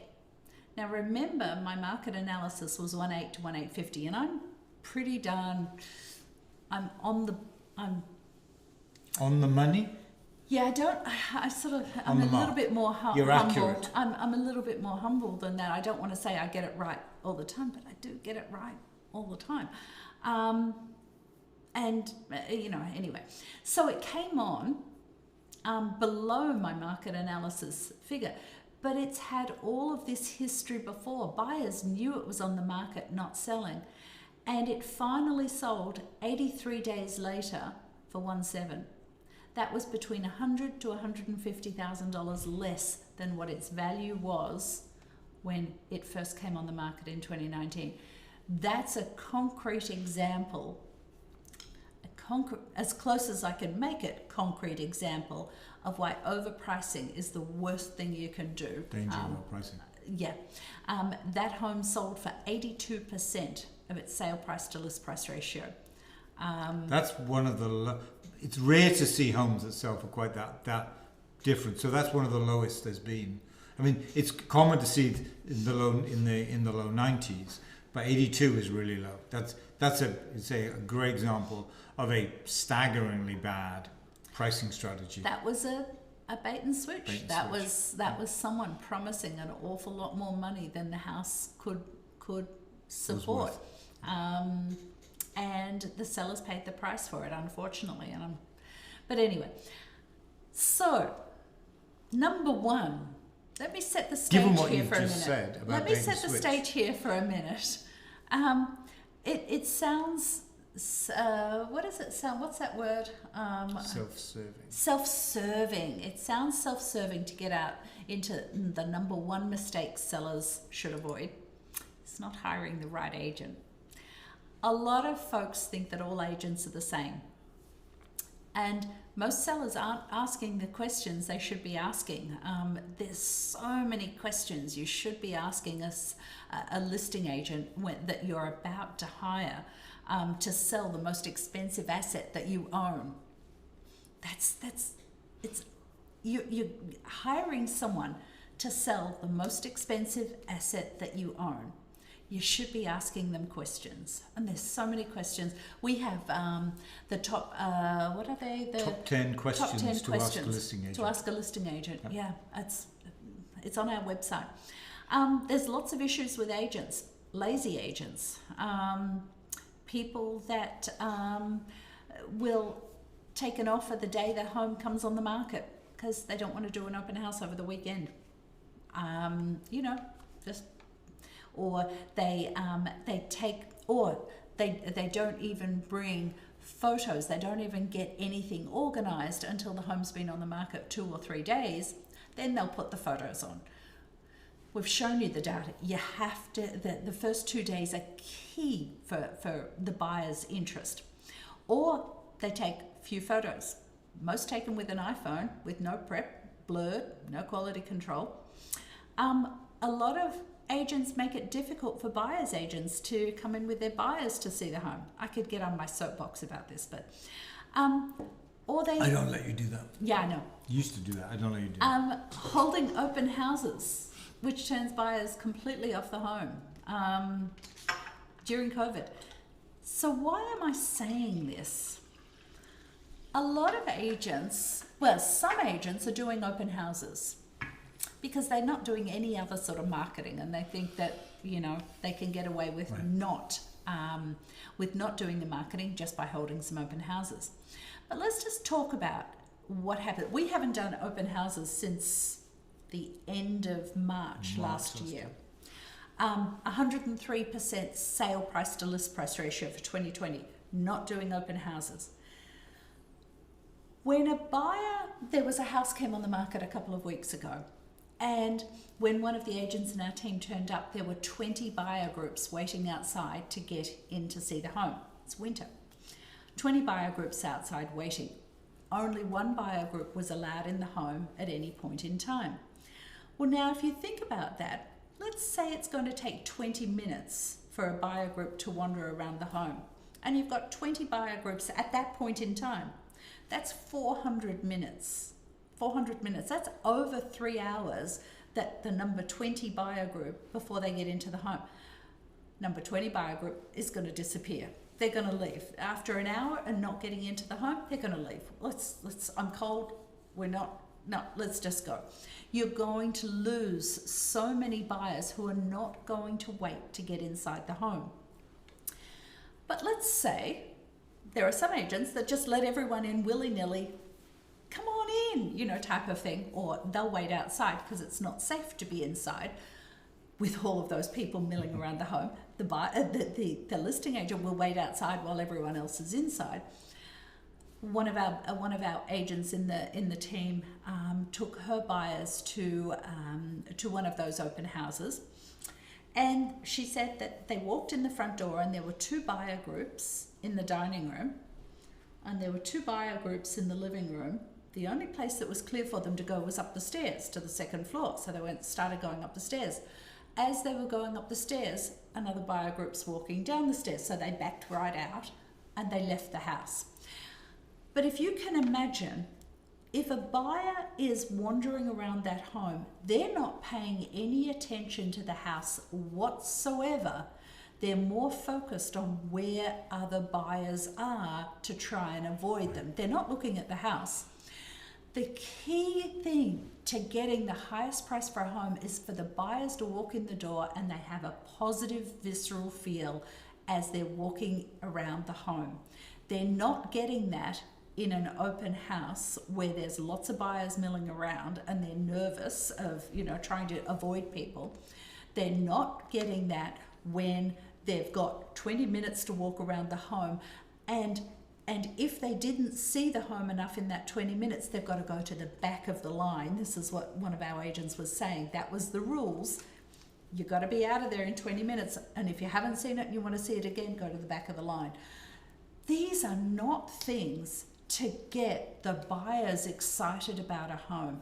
And it's the agents taking the cheap and easy way out because they don't have to do any marketing for a home. Remember, this last weekend, we had 145 private showings where buyers agents got their buyers into the home. There's no people in the home at any one point in time. They had their own time to wander in the home. and even sit down on the sofa and start imagining themselves living in the home. That's how you sell a home. Oh, I got on my soapbox. You did. I'm about to just do that tomorrow because I know. So revenge is sweet, of course. Our goal but is it's true. to, It is so true, right? It is absolutely what you just said is so true. Our goal is to sell your home for the most amount of money in the least amount of time with zero hassle or stress, because that's what creates experiences, worth talking about. Now, our aim is a relationship for life. This isn't just a transaction to us, and once we've sold your home, we're done. We're not talking to you again. It's a relationship for life. 2 weeks ago, we sold. Oh, well, no, just this last weekend. Yeah. We sold a home. We helped sell their home before. We helped them buy a home, and then we've sold the home. 2 weeks ago, we sold and bought and sold their home. Mm-hmm. So it's a relationship for life. If you do the right thing by people and you keep in contact with them and you have, Provide a great service. Yeah, it's a Yep. relationship for life. We don't look at people as just, a one and done. Our core values: integrity and ethical behavior, education, not selling. That's why we're doing these things. Even if you don't use us, know what you should be demanding from your listing agent, and what mistakes you should be avoiding. And if the listing agent is starting to even talk about those, you should be standing firm and saying, no, that's not right. And exceptional customer service. We have a team, and our team work with the client. The client is the center of our universe. It's the agent working with the client, it's our listing coordinator, it's our marketing coordinator, our closing coordinator, our preparation person. We're all working with our client, who's the center of our universe, to get them the highest price for their home. That's it. We're all specialists in what we do. Mm-hmm. Sure, I can stage a home. Yeah, I can stage it, but our interior designer does it far better than I can do it. So we're getting, the right people to do the right tasks. And the key difference, us versus many other groups, in fact all other groups, is that we own each of those. We own all these people work for us, so we own that process. We're not outsourcing to somebody over which we don't have any control. We think that's the wrong approach, because you don't have that control. You don't potentially have that quality assurance. They're not integral to our process. You don't see it on our app. You don't see when dates are going to happen. So it's key to us to have all of that together, so that we control all of that, and therefore we get the highest quality product at the end of the day. And that product is what we then put on the market, which gets you the highest price for your home. Yep. And it's easy to sort of say, but you want a professional, not Aunt Mary. You need someone who does it day in and day out to get you the highest price. You don't want a 3Ps agent. And a 3Ps agent is a term in the industry. A 3Ps agent is someone who puts a sign out front, who puts it in MLS, and then prays. That's all they do. You don't want one of those Not agents. going to get you the That's highest not price. going to Clearly, it's not going to get you the highest price. And but it's not just us saying that. There was a study commissioned by NAR, which is the National Association of Realtors.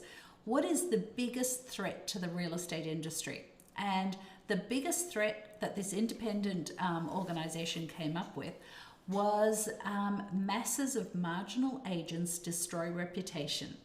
The real estate industry is saddled with a large number of part-time, untrained, unethical, and/or incompetent agents. This knowledge gap threatens the credibility of the industry. That's what it is. That's what happens. So it's so important to use professionals. The agents in our teams, they're the agents in our team. Indeed, I was going to say. What's next? Now, I've put... Can't read that. Yeah, that's... Too much. But a couple of snippets from that would be good. Yeah, okay. Danny and her team marketed our modest home as though it were worth millions. We got top-notch advice and attention and were available to us day and night. They are as nice as they are competent, which made the whole deal so much more pleasant. Okay. Oh, we have bought and sold 9 homes so far. I can't say enough about Danny's professional services. She needs to be teaching other real estate agents to market a property. She and her team went above and beyond to ensure there were no snags. In addition to her competence, she's just a really pleasant, upbeat person and very nice to work with. Does my husband think that? Yes. Except when I get there, you're taking too long. Oh, here's one. So much good information to impart. This one here was quite amazing. This is he. If you go to our website, you can see testimonials from us. This, if you're thinking about hiring another realtor, don't hire Danny. You won't regret it. This is a really long review, and he was a sweetheart. Anyway, we're nearly there. Okay. What does selling in 2021 look like? Marcus, you're Me? on. You want me to talk now? Yeah, this is what you... Okay, I'm not going to talk about open houses. You already did that. I did that. You already did that. Yeah, you can lose buyers. And as we said previously, serious buyers' behavior, we showed you in the app, is to view the home virtually, and then, and only then, will they go out and see the home. No overlapping buyer groups, but you can still get a large number of people through that home if you coordinate it well, just as we've explained over the last couple of pieces to it. No physical feature sheets. We do, everything's online. We're beginning to change that. We found that people weren't picking up the physical brochures. That's beginning to change. And many of this will change as 2020 kind of plays out. But today, everything's online. Videos, photographs, brochures are online. Everything's online, as we say there. Danny talked about seller's disclosure and now potentially the inspection. Everything really to put our potential buyers' mind at ease and think, okay, I know what I'm getting into here. It's a known quantity. I know everything I can possibly know about this home. Now I can make that buying decision. And when it comes to the logistics of buying a home, all of its virtual closings and everything. All of that was worked out a long time ago in mid 2020. There were questions about how it was going to work, but we've had now 6-9 months of this, and so that works very, very well. Streamlined. Yeah, it works very, very well. So there's no hindrance to either buying and or selling a home, and you see with the number of buying and sellings we saw in 2020. So all of that's kind of worked out. In terms of the 5 pillars, it really is around smart decisions. And this is the 5 pillars that we talk about that are key to maximizing your sale price. So these are the 5 things that absolutely should be done. This should be on your plan. Should Yes. be on your realtor's plan. It's definitely on our plan. It's about educating you on the market, smart decisions. It's about preparation. We've shown you lots of examples of that. Staging, real staging, not virtual staging, giving that impression of a house I really want. And once you get that, you're in. Marketing, the vast majority of it is now digital. Will change moving forward, but today it's very much about a digital media. And it really is about that kind of excellence through teamwork, which we want to explain, because it really is about having a whole series of professionals in the team, all of them specialists, all focused on getting top dollar, all focusing on making this a seamless process, all focused on making it a very personal service to you, the potential client. Once you get all of those 5 together, then it really happens. So how do those things play into the top 10 mistakes? So number 10, not de-personalizing. I realised that was not rhetorical. That was a rhetorical question. I realised that. Well, Marcus hasn't seen this slide, so I better talk it through. That's where that was going. No, then I can criticise it. Number 10, not de-personalizing. Well, we cover that in preparation and staging. These are the 5 pillars: preparation and staging. Not understanding the real estate market. We cover that in smart decisions and marketing. Not exposing the home to the market. Covered in marketing and smart decisions. Not knowing how much your home is worth. Smart decisions. Not understanding that the buyers know the market. Smart decisions. Not understanding the value of an inspection. Smart decisions.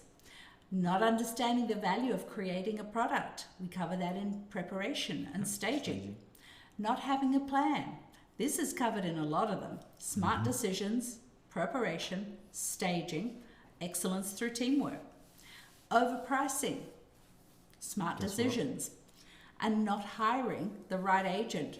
That's excellence through teamwork. You've got to have the right people on board that are specialists at what they do. It's the right agent and the right team that surrounds that agent. That's key, because this is a team. It's a team game. Right? And that's what it's all about. It's not just about the agent. It's about what's kind of sits around. Because an agent is a jack of all trades, master of none. Right. You know, this is where the team comes into play of having the right people on the bus. Okay, the last one is yours. Is mine. Oh, is yours my home a teardown? Interesting question. Clearly a question that's been on people's minds. A lot of criticism around teardowns for a number of years now. So let's just kind of talk a little bit about the whole teardown process. And then we'll leave you. Right. So, the first question really to ask is, okay, is my home a teardown? Good question. When is that true? When is my home actually a teardown? And it's a teardown where the land value is worth more than what a home buyer would pay for that home. Now, remember what we just said, way back when probably. Quite rare. It's quite rare, but there are an awful lot of buyers in the market today. 20 offers, 10 offers, 5 offers. There are lots of buyers in the market today, which means this equation is rarely true. It is rare that the land value is worth more than the home value because there are lots of buyers who are looking to buy that home and are willing to pay top dollar, assuming you do everything we've talked about, in the last hour or 2 hours or so. So that's very rarely true. But it's important to understand really who's telling you your house is a teardown. So clearly the first people to tell you your house is a teardown are the builders. No surprise there. We'll pay top dollar for your home. I'll give you the assessed value. There are a number of different tactics. You know that where there's no competition, the builders are not going to pay top dollar because why would they? You wouldn't if you were in that situation. And so it's pretty clear when you invite a builder in or a builder is invited in and they say they're going to give you top dollar, that it isn't really, right? Because they don't need to, there's competition. And the lower the price they can buy the home, the higher the profit they will make. So that's kind of obvious. What's perhaps less obvious is when an agent says something like, well, I'm looking at your home and I think it might be a teardown. Why don't I introduce you to a builder that I kind of know? Why don't you talk to the builder? You work out whether you think you should sell to that builder. That's probably the right thing you should do. So what's actually happening here is this. The agent is basically saying, I'm going to introduce you to a builder because I don't really want the sale of your $500,000, $600,000 home. The builder's going to give me the sale of the $2.x million home. So they're foregoing the commission on the smaller home, your current home, in exchange for the commission on the higher priced home. So there's an incentive for the agent to do that because clearly you make more commission on a $2 million home than you would on a $600,000 home. So be cautious when an agent says to you, I think your home may be a teardown. Because in that point, there is a question about who the agent is actually working for. Are they working in your best interests or are they working in the best interests of themselves and of the builder? So that's an important question to think about when an agent tells you that, and perhaps not quite as obvious as when a builder says, they'll give you top dollar. Let me give you a couple of examples here which are kind of worth looking at. Here's one example of a home. Picture on the right was the before, picture on the left is the after. But here's a situation where a potential a seller actually talked to some builders, and the maximum price a builder would give them was $700,000 for the home. It's a bit of a mess, as you can see, but irrespective of that, we went in and said, I think you can get more money for your home by selling to buyers. It's an attractive home. It's in a great area. It's got great bones. There's a lot of positives about this home. Let's smarten the home up. In this case, the seller ended up spending $20,000, more than we would ordinarily expect. That's for sure. But in this case, they spent this amount. As you can see, it's quite a mess. we listed that home for $839. So they're already up on what a builder would pay. But here's the results. The picture on the left is the final. Danny talked a lot about preparation and staging. It actually, you can't quite see the staging there, but all the preparation. But the results kind of speak for themselves. 7 offers sold for $900,000. That's a huge difference between what a builder would pay and what a home buyer would pay. And you can see that there, a huge difference. Let me give you another example. In this case, the builders were willing to pay $550. We smartened it up. This home needed a lot of work. The problem with these numbers is these numbers are quite large, and in many cases, the numbers considerably smaller for that smartening up. We listed it for $649. We're already much higher than a builder would have paid for that home. But look at the results. You know, this home now is at $650. Turns out that this home is in Lexington. It's a fabulous price point in Lexington. Lots and lots of buyers at that price point. But here's what happened. 10 offers on the home, sold for over $700,000. There's a lot more to the story here, but a real solid net increase to the sellers of this home. So here's 2 examples of a home, in the right-hand side there and there, that you might look at it and go, I think it's a teardown. The reality is, as the other photograph shows, that isn't actually the case. So be very cautious around, is my home a teardown? It may actually not. And so having gone through this is 2 examples out of probably a dozen that we've seen. We came up with the buyer or builder scheme. And what this says is, what you as a potential seller need is 2 pieces of information. Number 1 is what a buyer will pay. And secondly, what a builder will pay. So let's get you those 2 pieces of information. We've given you a market analysis. Perhaps there's some smartening up in there. We factored that in as well. This is what a potential home buyer would pay for your home. Now, we talked to a couple of builders. This is what they're willing to offer for that home. You then have those 2 pieces of information. You can make a value judgment. If the difference between those is $3,000, $5,000, you might go with the builder approach because it's less hassle, realistically. If the difference is, and this is more often the case, $100,000 or $150,000, then okay, let's think about the buyer approach. And where our team comes in, that's where we step in and say, you know what? And we did this, in fact, last year, a great example last year. We came in, the sellers literally walked away. They said, I've taken what I want from this home. You guys take it to closing. And what our team approach allowed us to do is quite literally take that home, everything in it as well, and get it all the way to closing, having gone through clearing the home, preparation of the home, staging of the home, marketing of the home, and accepted offer on the home, of course, and then all the way to closing as well. So we really wanted to provide the service for this buyer, and we do in many cases. This is just a great example. All the way from the day you move out till the day it closes, let us handle that whole process using our team approach. And that's really, underpins really this buyer or builder scheme. And you need that in place in order to offer a true buyer or builder scheme, is having that team approach that says, whatever the task that needs to be done, we have somebody on our team who will do that, manage that for you, so that you can take a step back and let us do the whole process. That's really what underpins the buyer or builder scheme. So, yes. All right. We think that every client deserves to be the smartest person at the closing table. That's true, right? And that we all benefit by becoming smarter about home buying and selling. It makes it an easy process. Why we do what we're right. doing. And I've got other things that I can be doing for the last 2 hours, and I'm sure, Really? I can do it on my own. Yeah.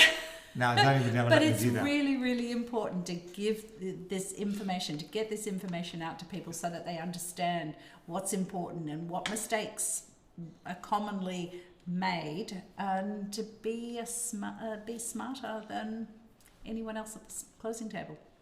So thank you for spending 2 hours of your time, and we apologize for it being a little bit longer than we anticipated, although I kind of knew it was going to take this long. But I hope that you found, all of the information in this presentation. Because you talk. Hold on. Outreach, Danny. Outreach. I don't think outreach. so. No, I don't So, think thank you very much for spending time with us. We enjoy it, as you can see. We love doing these presentations.